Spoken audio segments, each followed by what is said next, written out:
Welcome to Today in Hip Hop, episode number 33. I'm your host, Noah Jones. Got a fantastic show for you today. I got some stuff to talk about. I got some things going on. We got Kanye going crazy on the Drink Champs interview. We got Big Sean replying to some of Kanye's antics on the Drink Champs Drink Champs interview. We got your boy Fetty Wap. You remember Fetty Wap? Oh, yeah. Trap Queen. All that, Fetty Wap, The one who got a gang of kids. He's wrapped up into some crazy controversy. Big drug situation for him. Because he hasn't been making music in a long time. And we also got Offset, ladies and gentlemen. Of the Migos, Offset didn't return a Bentley. I am your host, Noah Jones. This is the video version that you're watching right now. The audio version of the Today in Hip Hop podcast is available on Spreaker, YouTube, and Spotify. The exclusive video version is only available to the subscribers at noahjonesnews.com. And I'd like to thank Private Road Clothing today for sponsoring us. So, let us get into this, ladies and gentlemen. What should we talk about first? Let's talk about Fetty Wap. Now, Fetty Wap had a lot of bangers. He had a lot of hit records.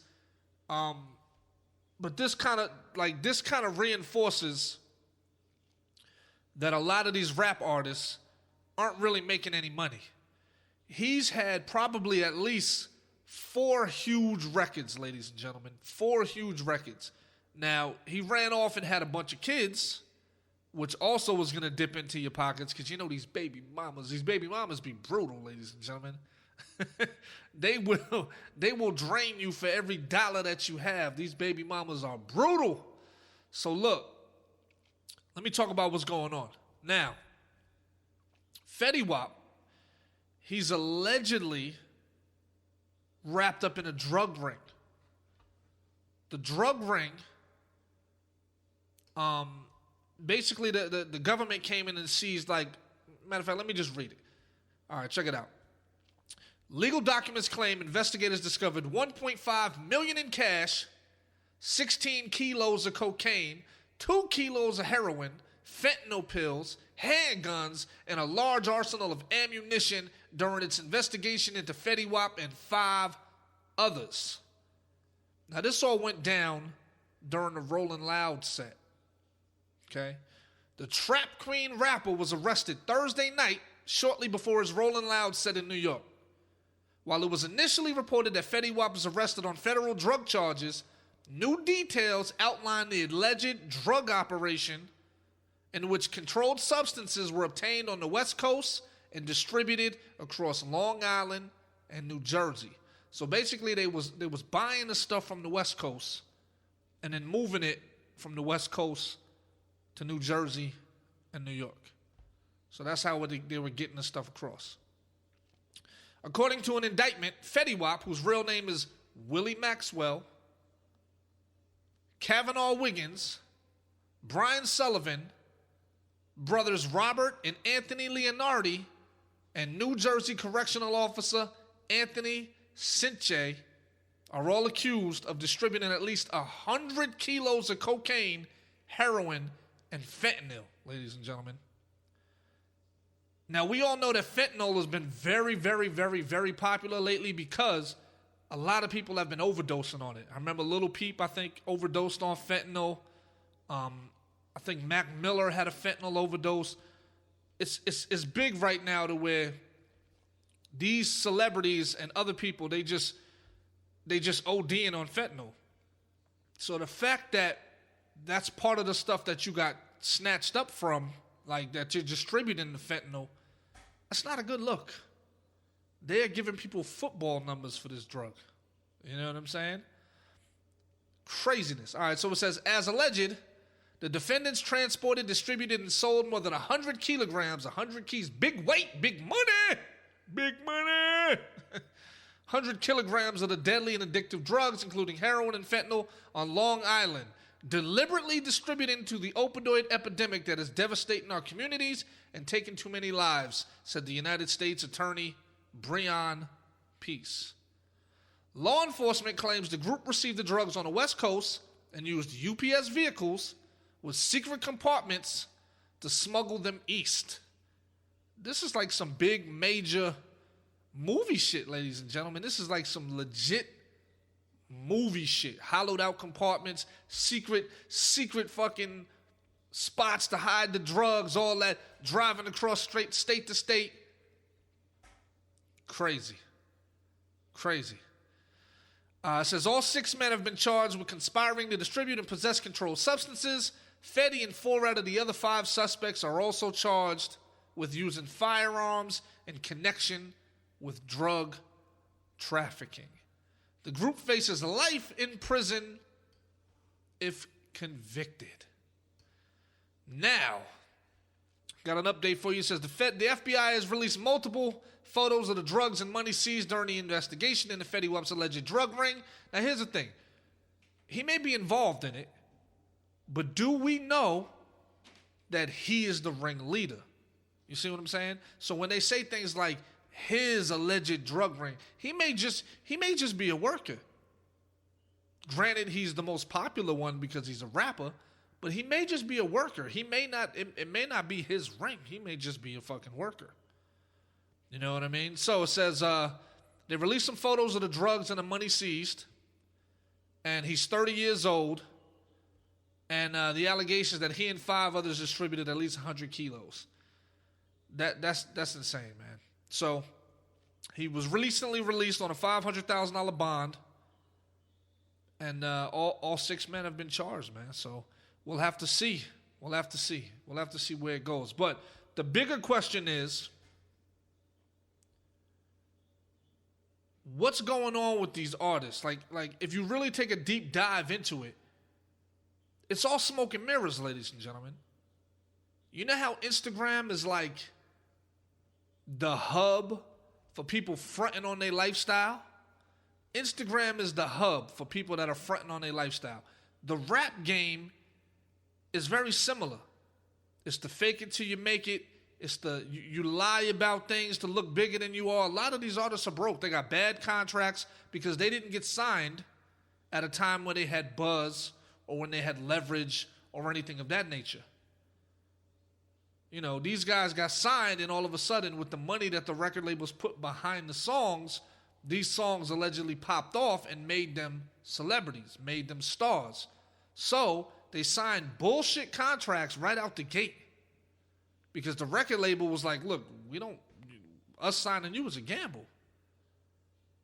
So they signed these artists, they put them out, they strike gold with the artists by these artists blowing up and doing a whole bunch of shit, making a whole bunch of money. But these artists are stuck in these whack-ass deals, these whack-ass contracts, so where they don't really make a lot of money. Now, what I need to understand is, why is it that after the first big single that really blows up, these artists don't go back in and try to renegotiate?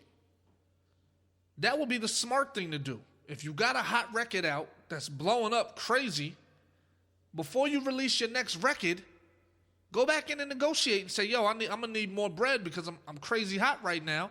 The next song may take off just as much or more. So why is it that this guy Fetty Wap releases 4 or 5 records, 4 or 5 songs, and the motherfuckers blow up? But yet he doesn't have enough money to where he doesn't have to get involved in some shit like this. The bigger picture is, these artists are not who they say they are. They make music about the streets, and a lot of these artists, they're not from the streets. So what do? They make music as if they're part of the street life culture. And then when it slows down, they have to emulate that to keep their image alive, to keep everything going in the same direction. Because once people find out that you're a fraud, your career is basically over, ladies and gentlemen. Once they find out you're a fraud, your career is over. So these guys have to maintain this image in order to sell records and in order to maintain this lifestyle instead of just being themselves. Something should have told this guy, look, this is not a good look, especially for me. I done had 4 or 5 hit singles. The game is waiting for me to come out with more music. The game is waiting. The game is waiting on my comeback. And then the next time you're talking about this guy, he's facing life in prison. Instead of us talking about this guy for his music, we're talking about him because he's about to spend life in prison. I don't understand. This is the most stupidest thing because there's so many ways. Like, here's the thing. Artists spend a lot of their time just trying to break ground to be known enough to where they don't have to introduce themselves, where people automatically know who they are.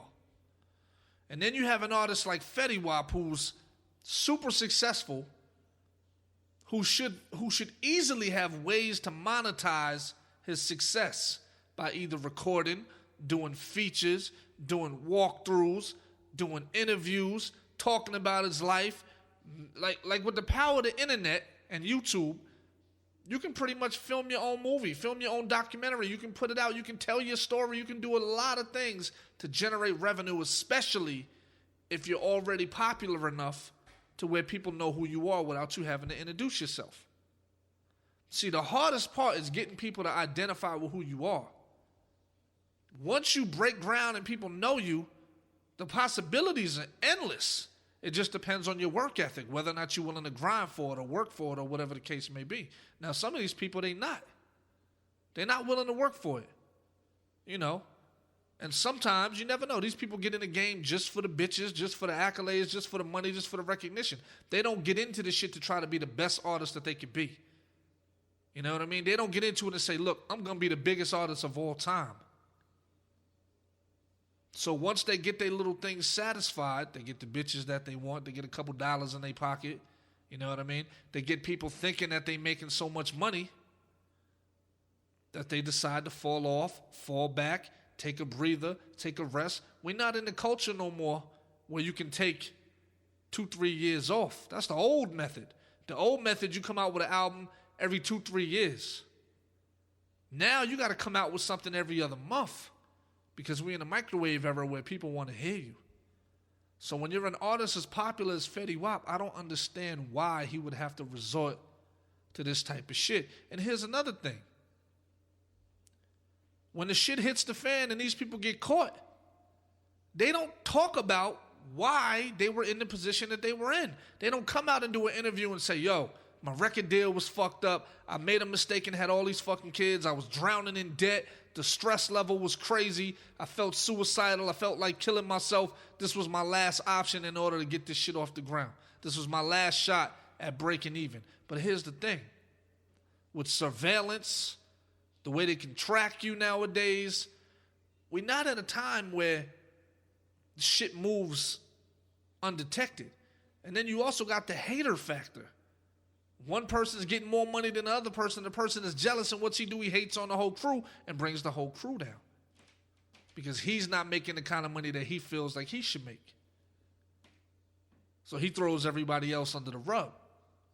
You know what I mean? That's another factor, the hate factor. People don't even think about the hate factor. So I wish this guy luck. Like I said, he did some stupid shit. He did some stupid shit, and I don't feel bad because he did some stupid shit. I don't wish jail or death on nobody. But by the same token, if you're making these dumbass decisions, and you got kids out there and mouths to feed and people that look up to you and people that aspire to be like you, and you make these kind of mistakes, I don't feel bad for you, ladies and gentlemen. Now, let's talk about your boy Offset. Now, according to reports, your boy Offset is snatching fucking Bentleys and not bringing them back, allegedly. According to reports, Offset's on the hook for almost $1 million. $1 million, ladies and gentlemen.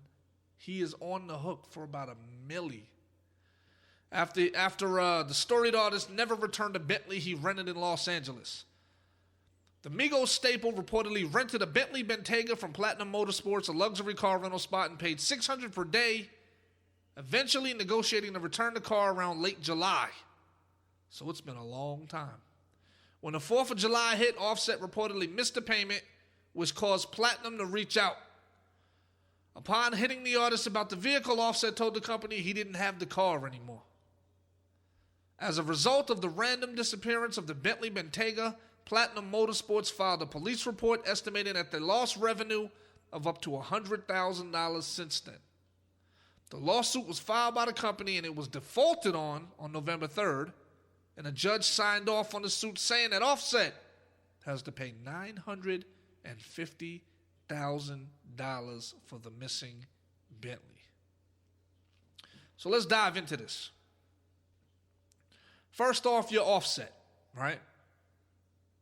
From what we understand, we see your videos. We see you flashing the big jewelry. Didn't you and Cardi B swap $300,000 Lamborghinis or something crazy like that? Didn't y'all swap these big ass fucking, these big car purchases? Why in the fuck are you renting a Bentley? Excuse me, ladies and gentlemen. Why the fuck are you renting a Bentley? Why don't you just buy the Bentley since you got so much bread? Why are you renting the shit? I don't understand that. Why the fuck are you going to be renting it? So here's the thing. This shit happened in July. So if he would have never got caught, everybody who saw him in the Bentley would have thought, yo, that nigga Offset got a Bentley. I seen the Bentayga I got there. He flossing in the shit, but he's renting it, paying $600 a day. So it's not his car, first and foremost. More of the smoke and mirrors, just to keep up the brand recognition, the image, And now it cost this nigga $1 million. Now, we all know that the Bentley Bentayga is not $1 million car. Doesn't cost $1 million. That's Bugatti territory. You know what I'm saying? So he's renting this Bentley, and then all of a sudden it magically disappears. And nobody knows where the fucking Bentley is. He misses a $600 payment. And the car company's like, yo, where the fuck is the bread at? Oh, I don't know what happened to the car. I don't know. Mama! I don't know what happened to the car. Skirt, skirt. Somebody took that fucking vehicle. That's what happened to the shit. Or something. Or he kept it and he's trying not to return it. So still, that motherfucking Bentley ain't worth $1 million. So now you cost yourself $1 million when you should have just went out and bought the shit in the first fucking place. Or just be low key. See, here's another thing. What artists don't understand is there's people that are worth way more money than you, than me, that drive regular fucking cars. See, these guys, they buy these expensive cars and they put themselves in debt because, all right, let me run it back to you. Have you ever owned an expensive car? Have you ever owned a luxury car? I've owned 3 in my day. I had an expensive Cadillac. I've had a BMW on 22s, which was the X5. I've had a Camaro. These motherfuckers are expensive to fix because they deteriorate as soon as they drive off the lot. They break down, etc., etc. Now, paying to fix all these fucking cars just to look good in them when they do the same thing that every other car does, which is get you from point A to point B, is fucking stupid. See, once I had these cars and I realized how stupid it was to have to maintain them, knowing I could only drive one of these 3 at a time. I had these 3 cars at the same time. You can only drive one of them. Can't drive all 3 at the same time. So you look like a fucking idiot. You know what I'm saying? So what I realized is I don't need these expensive ass luxury cars if all I'm doing is going back and forth to work. There's nobody at work that is important enough for me to be trying to impress them in the first fucking place. Because if you're making a certain amount of money, chances are all the niggas at your job is making damn near the same amount of money. So you look even more like a retard. Like, yo, this nigga's in these luxury cars knowing that we don't make but X amount of dollars a year. So you look like an idiot. But you had to actually go through that to really understand what that's all about. And then you can sit back and say, you know what, that makes good fucking sense. I don't recommend it. I don't recommend it. Especially if you're super popular, you're not going to be home any fucking way. You're going to be doing interviews. You're going to be going on tour. You're going to be doing studio sessions. You're going to be locked in. You're not going to have the need to drive all these fancy fucking cars. So all you're doing is wasting a lot of money. A lot of money. Money that you should be putting towards investing and growing your business and growing your brand so that way you don't have to work as much. You know what I mean? These artists don't think about what happens after the music. After the music, you got to be able to sustain your lifestyle. If you haven't bought any corporations or bought any side businesses to float you after your music cools off, because it will cool off, you're going to be in a bad position. Look at people like the Migos. Look, they may be hot. And even if they hot for 30 years, you still got to split that shit amongst all your group members. So you're taking a cut right out the gate anyway. So think about that shit. These guys, they don't put nothing in place for after the music. You know what I'm saying? They spend most of their time trying to get out of that slave contract that they're not thinking beyond what they can do when they get out. You know, and remember, a lot of these artists, they just luck up. They never plan to get in the game and say, yo, I'm going to do this. I'm going to take care of this. I'm going to use this rap shit as a stepping stone to get to a whole nother plateau. I'm going to use this rap shit to get me to another location, to get into movies, to get into contracting, to get into being an owner of this restaurant or the owner of this clothing company.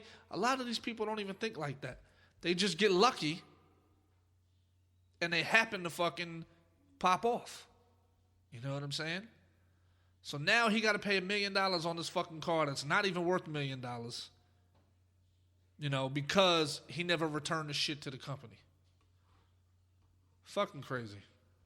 Now your boy Kanye, let's talk about your boy Kanye. Kanye spazzed the fuck out. Now here's the thing. I watched the interview. I thought it was very interesting. There was a lot of times. See, here's the thing about Kanye. People think Kanye is a genius, right? I think Kanye is just a conceited motherfucker.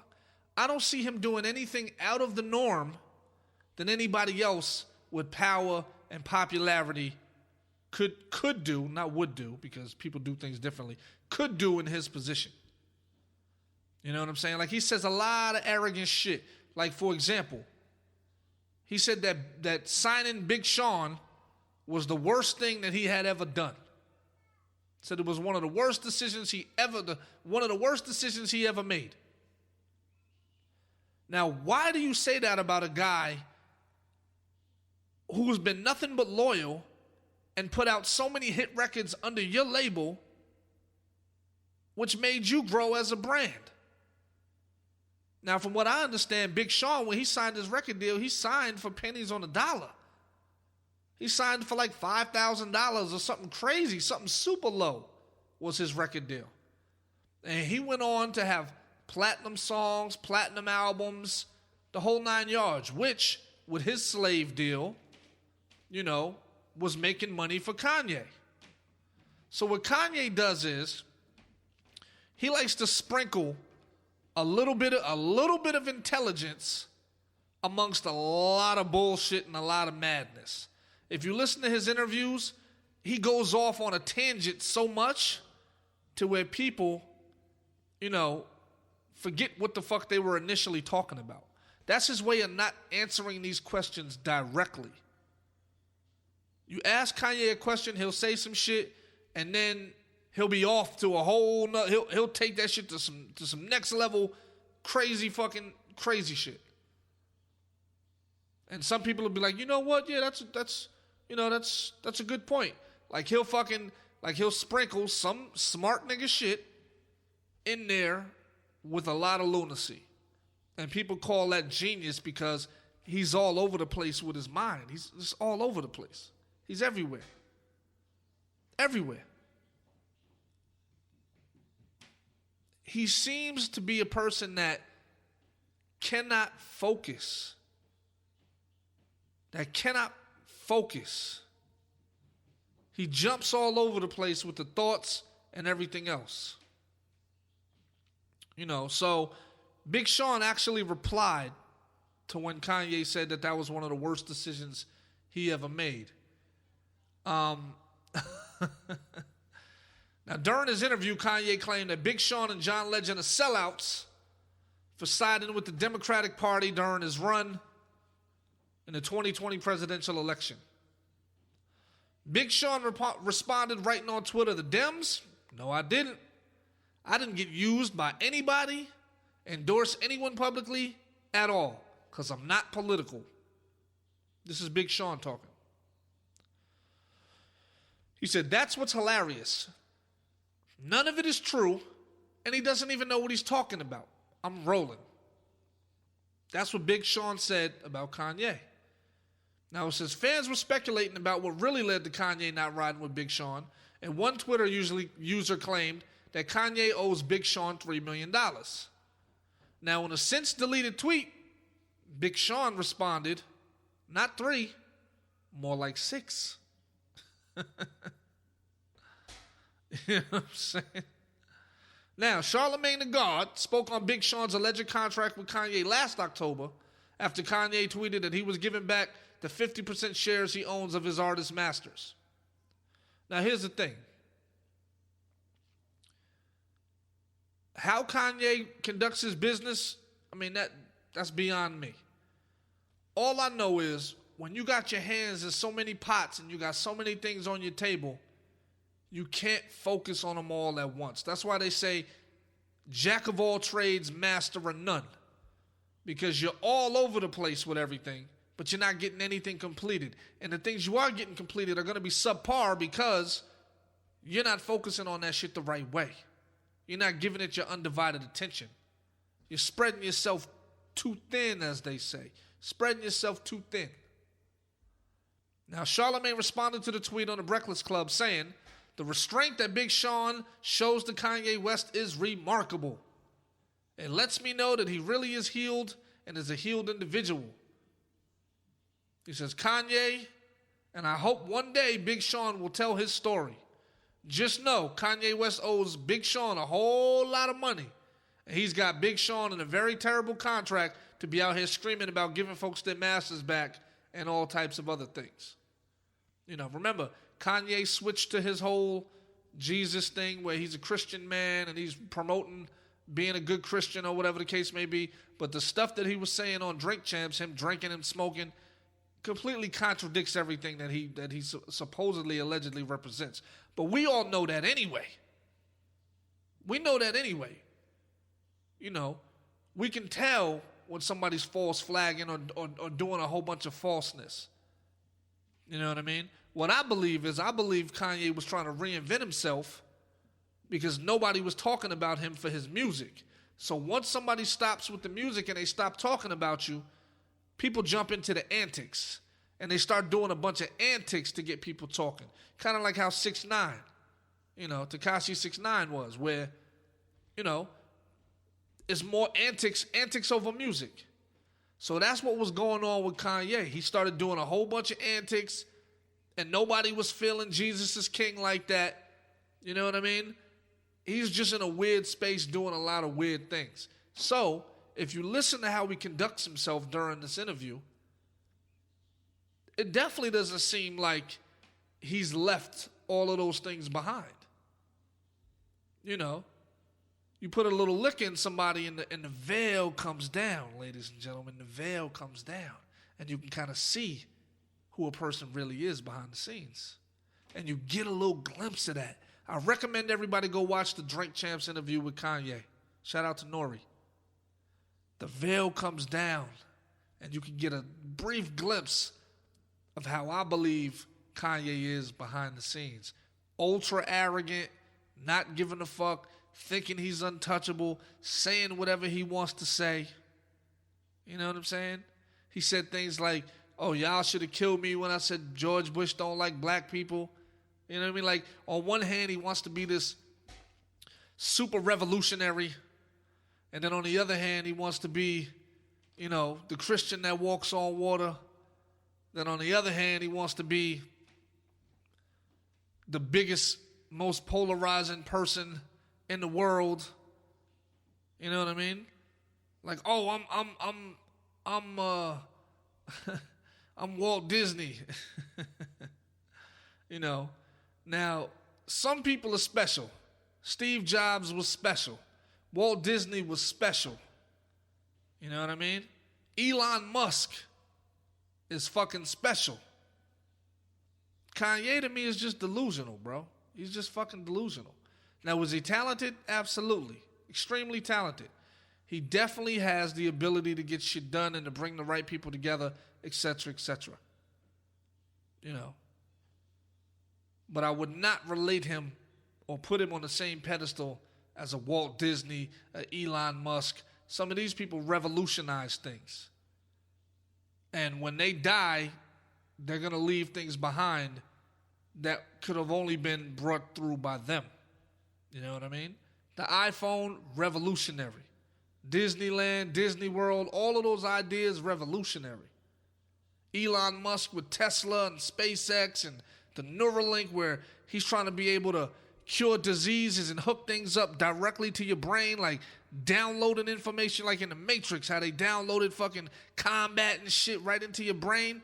Elon Musk is on that type of shit.